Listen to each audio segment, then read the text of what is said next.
Good afternoon, everyone. Delighted to be back here in Las Vegas for our second Pac-12 Men's Basketball Championship here.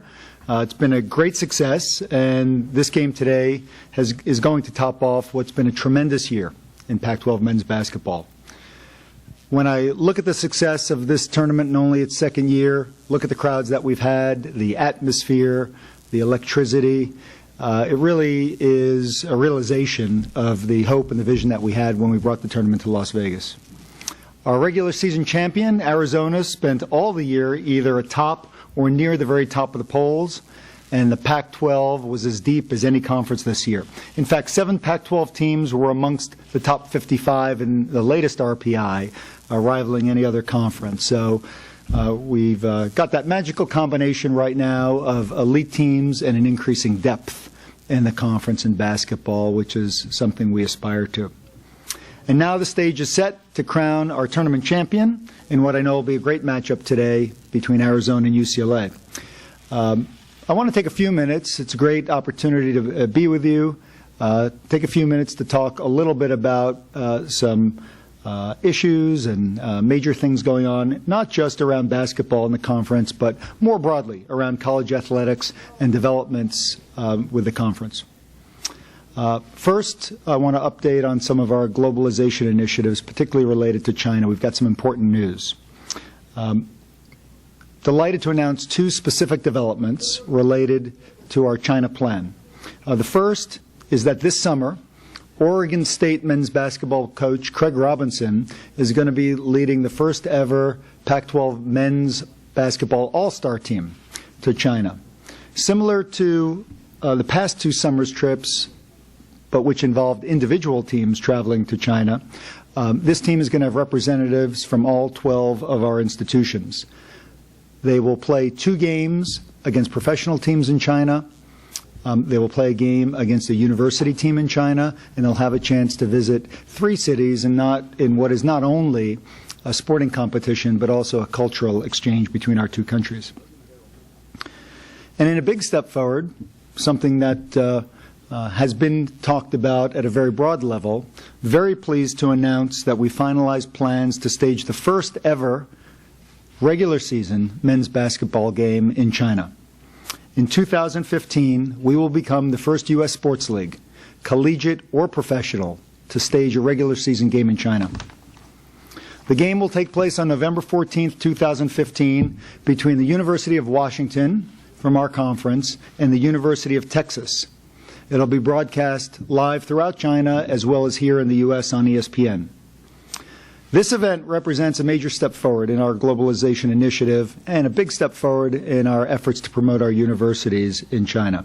With sports, we are creating deeper cultural exchanges and relations between our 2 countries, and for our Pac-12 schools out here on the West Coast, the gateway to the Pacific Rim, this is an important opportunity to use athletics to further the broader mission of our universities internationally.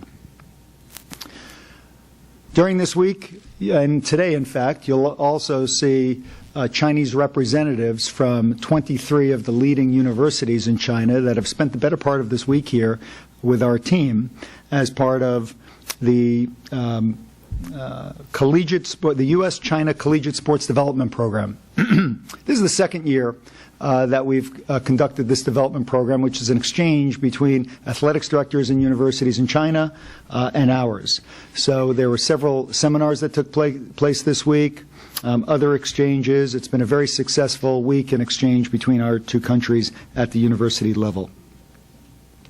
The next topic I want to talk about relates to basketball on a national level. And one of the big issues that we faced that I talked about at our basketball media day is one and done.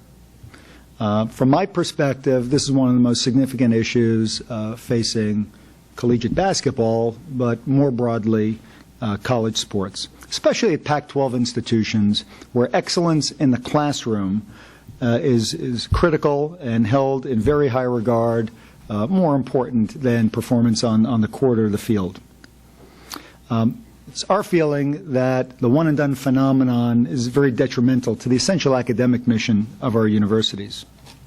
The phenomenon is shortchanging the vast majority of our student athletes who see scholarships to Pac-12 universities as a huge transformative opportunity in their life. These student athletes value the access that athletics provides, and our universities expect student athletes to pursue academic rigor as well as their athletic pursuits, and we hold them to similar standards as other students in the universities. This high visibility trend of one and done threatens to undermine a lot of these efforts and the twin goals of academic as well as athletic excellence at our college. Now, what I've said, and I firmly believe in, is that if a 17 or 18-year-old has no interest in going to college, shouldn't be forced to go to college. So I'd like to see, like in baseball, if a person of that age decides that they want to be a professional basketball player, love to see them be able to go have that opportunity at the NBA or internationally, and I hope those leagues will provide those opportunities for those students. However, if they do decide to come to our universities, we want them to commit to a full college education. There's no reason why the systems that we have in football and in baseball can't also apply to basketball, where student athletes have to be 21 before they leave school and then go to the pros. It's been encouraging to hear the new commissioner of the NBA, Adam Silver, talk about this, support this. He's talked about a 20-year-old age rule. We prefer to see it at 21, but it's great to see he is the new leader of the NBA coming out and talking about this, and I think we have a shared vision. Obviously, this is not something within our control as a conference or the NCAA, something that has to be worked out between the NBA and the NBA Players Association as part of their collective bargaining agreement. So we will continue to engage, help where we can, and we're hopeful that the NBA and the NBA PA are going to be able to work it out. Shifting gears to NCAA reform, which has been another major topic which has been talked about over the last months. The governance of college sports and the reform agenda that's being discussed involves a myriad of very difficult issues. But I think it's important to really focus on why we think governance reform, particularly for the Pac-12 and our universities, is important, and it's particularly important at this moment in time. And it's important to remember the tremendous benefits our universities already provide to Pac-12 student athletes. Athletics brings opportunity, access, and affordability to so many deserving student athletes, many of whom would have not otherwise been able to afford college education or would graduate with a lot of debt. And the vast majority of our 7,000 student athletes in the Pac-12 conference take great advantage of the opportunities, very grateful for the opportunities that they have. Gaining a world-class education to universities like we have in the Pac-12 conference, with free tuition, housing, scholarship expenses, athletic and academic support, make a huge world of difference in their lives. And when they look back, when I talk to former student athletes who look back, they really find it was a transformative moment in their life. With all that said, we do need to do more. We would like to do more to support student athletes. My view is that our main focus should be on providing enhanced benefits to student athletes, including covering the full cost of attendance, and that can be done in a way that still preserves the collegiate model. This is something that people from many quarters, both inside and outside the large conferences, have been calling for with increased intensity, yet it hasn't been able to be accomplished through the current governance structure of the NCAA. And that's why we need reform of the governance structure of the NCAA, to allow the high-resource conferences to have more flexibility in deciding to do a better job supporting student athletes where they'd like to. The proposed approach that myself and colleagues from our peer conferences are taking and is really an extension of the way the NCAA is structured anyway. There have always been a recognition of differences between Division I, Division II, Division III, and within divisions, and I'm optimistic that the current discussions are going to lead to real progress in this area and allow us to do some of the things that we want to do to better support student athletes. Shifting to more the governance of and the management of the Pac-12 conference, We announced this week a change in leadership at the conference in the Deputy Commissioner Chief Operating Officer role. I've been very fortunate and I've had the great privilege over the last 4 years to work closely with Kevin Weiberg, who's been our deputy. Kevin, many of you know, was the longtime commissioner of the Big 12 Conference, was the deputy commissioner at the Big 10 Conference for many years, and I was very fortunate that he was able to join me early on after I started here at the Pac-12. We've accomplished an awful lot in 4.5 years, and Kevin deserves a lot of credit for a lot of what we've accomplished in that role. Been very fortunate that someone with his experience and his talents has been by my side for most of this journey. Earlier this year, Kevin notified me that he was going to step down from full-time work and move back to his home state of Kansas. So we've had time to really think about the next step in terms of the conference management structure, and I was delighted to be able to announce earlier this week as well that Jamie Zaninovich is going to be replacing Kevin in that role of Deputy Commissioner and Chief Operating Officer. Jamie's got 7 years of experience as Commissioner of the West Coast Conference, currently a member of the Men's Basketball Committee, got a lot of experience with our conference, being a graduate at Stanford, working in their athletics department.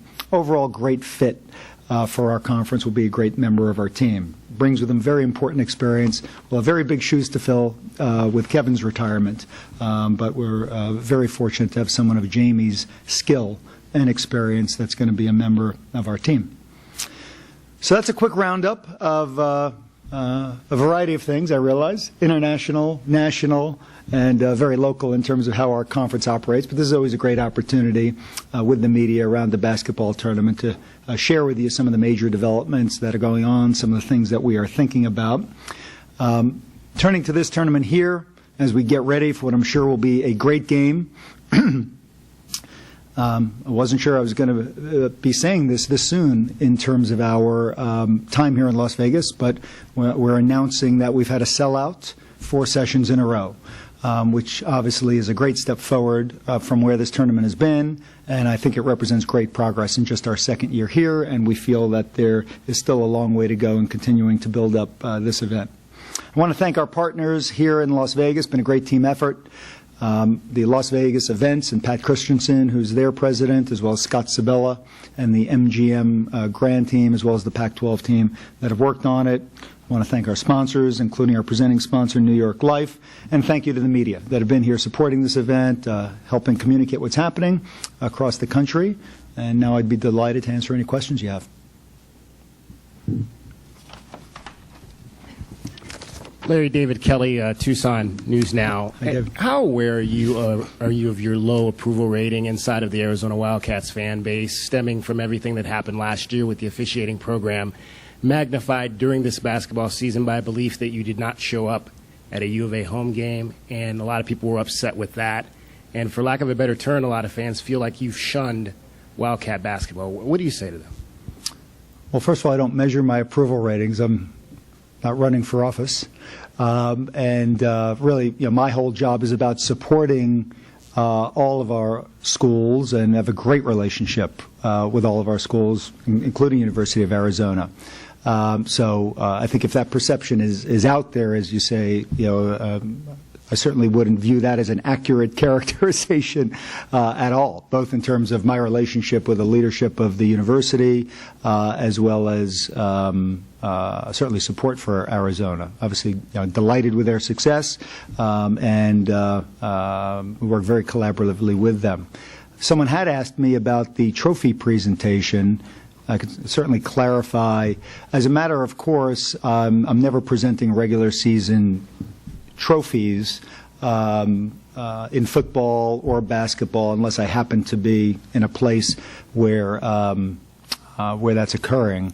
So I don't do it in football with the North or South champion, and I don't, as a matter of course, do it in men's and women's basketball. What I do is hand out the championship trophy, which is for the team that's going to get the berth into the NCAA tournament. And so I've done that since my tenure here in terms of football and in terms of basketball at our championship events. So if there was interpretation that was a shun, that's misinformed view. Certainly wasn't. I haven't done that as a matter of course at all. Larry, what's a realistic timetable for the one and done factor? Well, it's not within our control. It's subject to the collective bargaining between the NBA and the NBA Players Association. So I can't really answer. I know it hasn't really been addressed. But I am staying close to it in various conversations with influencers in pro basketball. And right now, there's no head of the Players Union, and I think that is really put on hold any meaningful conversation. So I don't think you'll see anything until there's a new head of the Players Association.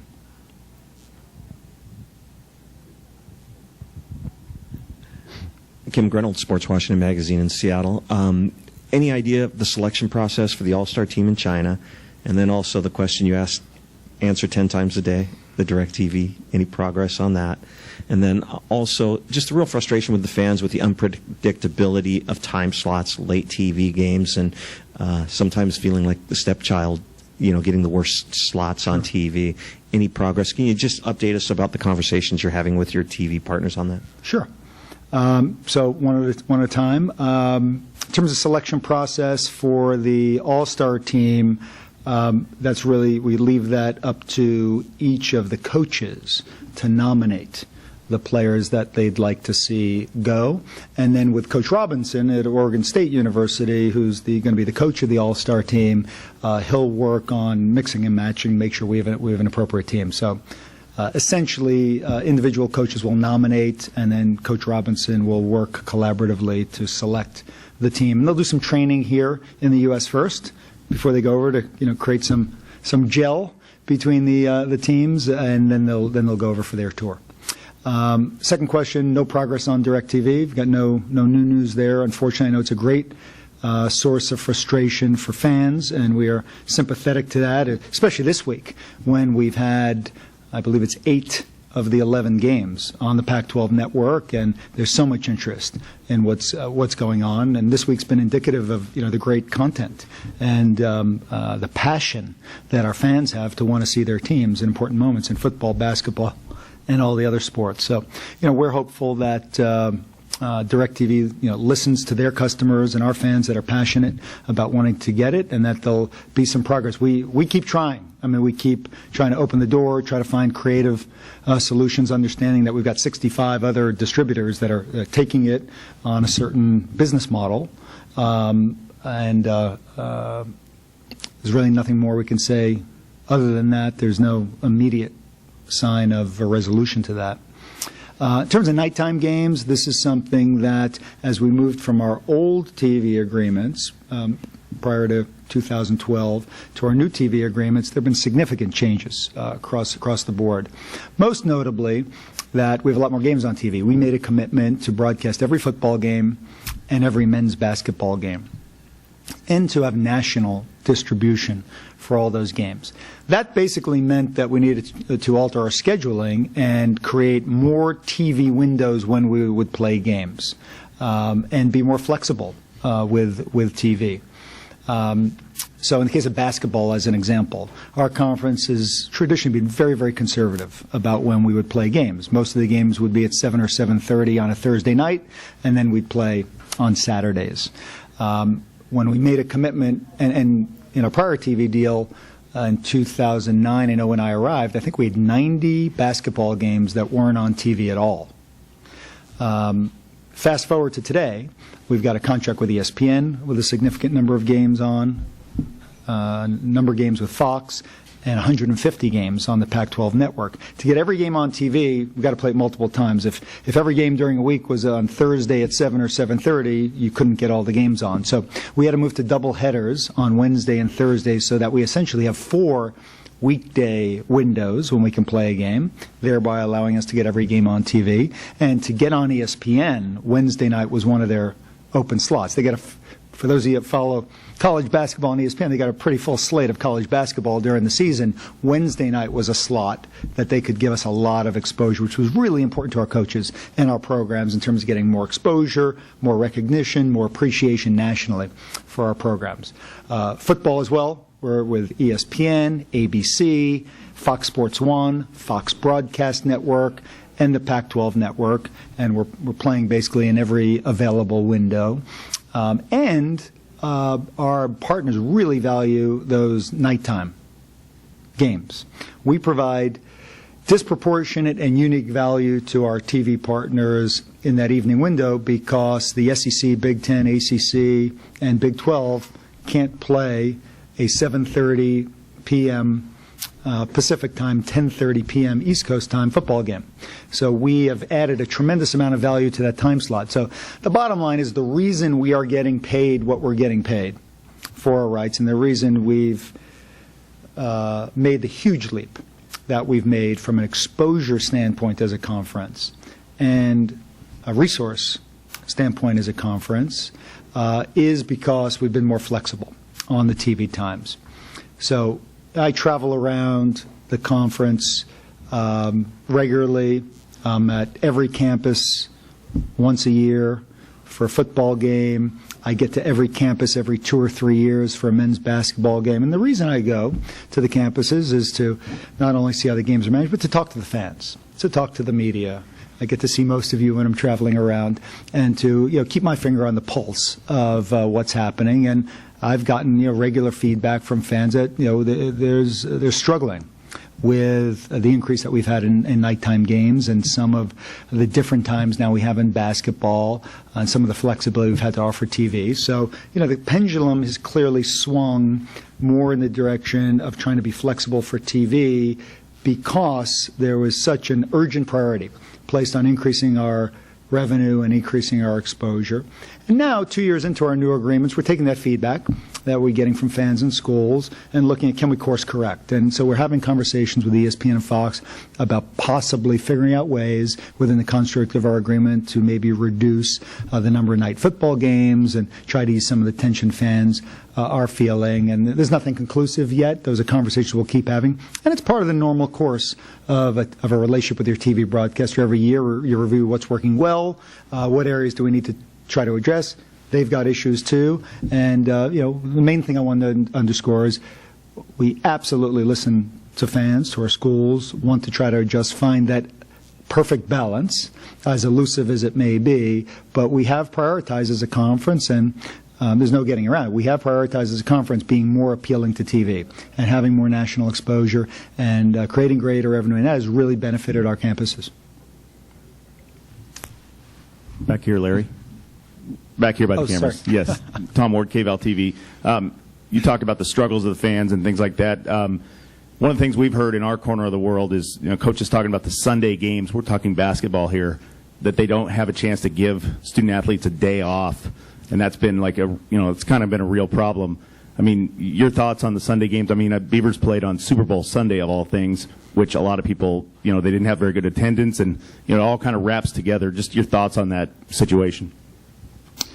So that's another one that I'd put in this basket of there are real adjustments that we've had to make to basically be as appealing as we are now on TV and get all the exposure that we're getting. And we get a lot of exposure on Sundays, and the only way we can get every basketball game on TV nationally is to play both days over the weekend. So Sunday games are a reality, not just in our conference, but other conferences across the country.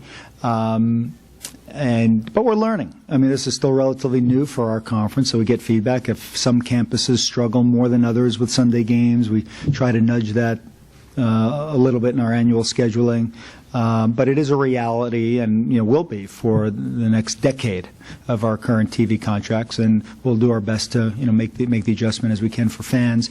Obviously, we get some feedback about rest times, and specifically if people are struggling with playing Sunday and then having to come back Wednesday, those are things we look at too. If someone plays Sunday, maybe they get some consideration in terms of not playing till Thursday the next week. So these are things we work very closely with our coaches as well as the athletics administrators of our schools to try to balance these things. Bruce? As far as the team in China, is it the Oregon State entire staff going over there, or is he going to take assistance from other schools? And then how did you guys come up with Craig Robinson? So we decided that the coach would be able to bring his staff. So the coaching staff will stay intact. It'll be an Oregon State staff.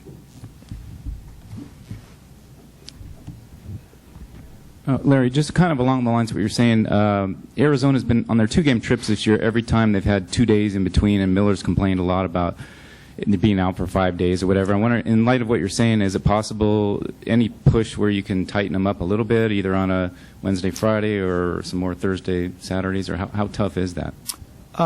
So we're spending a lot of time looking at different permutations and combinations. Minimizing missed class time is an important priority and something we look at, we get asked to look at by the faculty, by the presidents. So we really monitor this very carefully.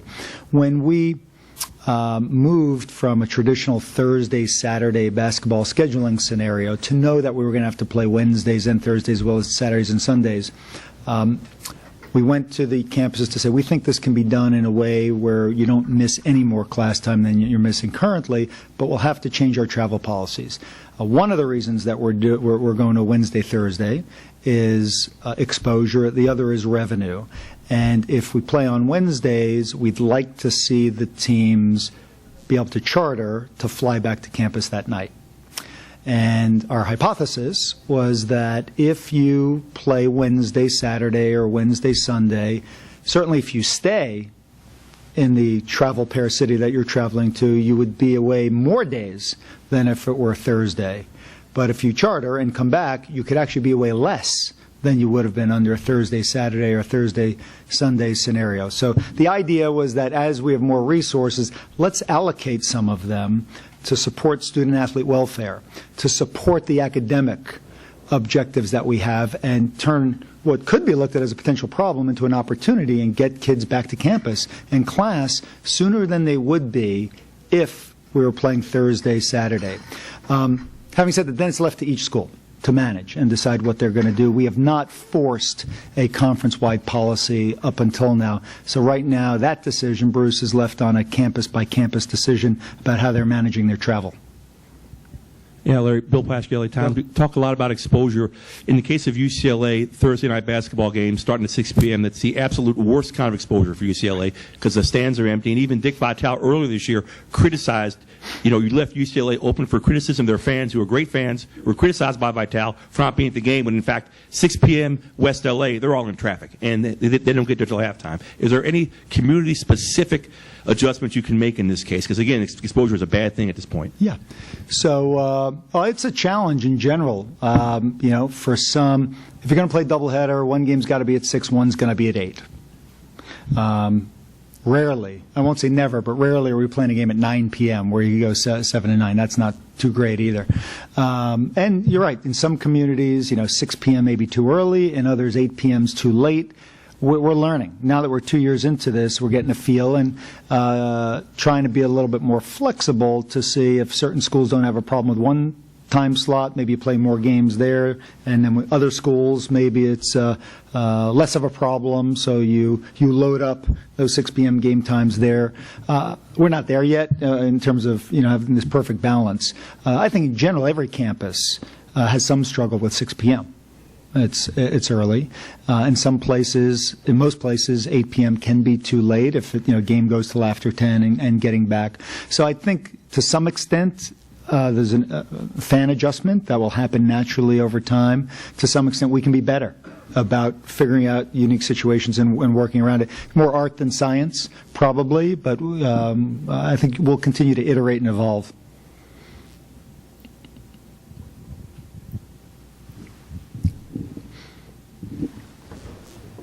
Larry, with Jamie coming on board, does he have to leave the selection committee for this process? And if so, did that go into the thought process of announcing it now as opposed to a few days after? Yes. So in terms of the announcement, absolutely, I wanted to make sure it was announced before the deliberations of the men's basketball committee to make sure there was full disclosure and the avoidance of any perception whatsoever that he would have a conflict of interest in decisions that the men's basketball committee was making. So it was really important we've been having discussions for weeks about it. So it was very important to disclose and avoid any perception of conflict. And as a result, when decisions are being made about our teams, he will be treated as someone that's got a relationship with the conference, and he'll be out of the room, I suspect. Secondly, a conference is not allowed more than one representative on the men's basketball committee, and our Stanford athletics director, Bernard Muir, has just been appointed to the men's basketball committee. So as a result, Jamie Zinovich will come off the men's basketball committee. Good time for one more.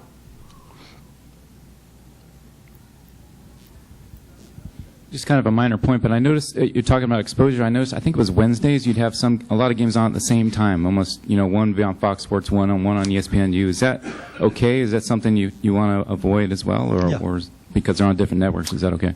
Yeah, sometimes it's unavoidable. What we can control to a greater extent is when there are games on the Pac-12 networks. We can't control overlap between ESPN and Fox.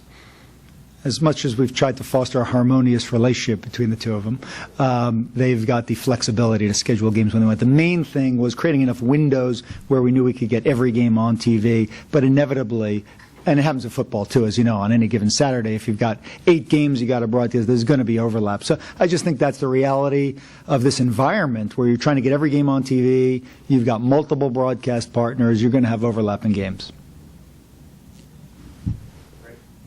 Thank you all very much. Thank you.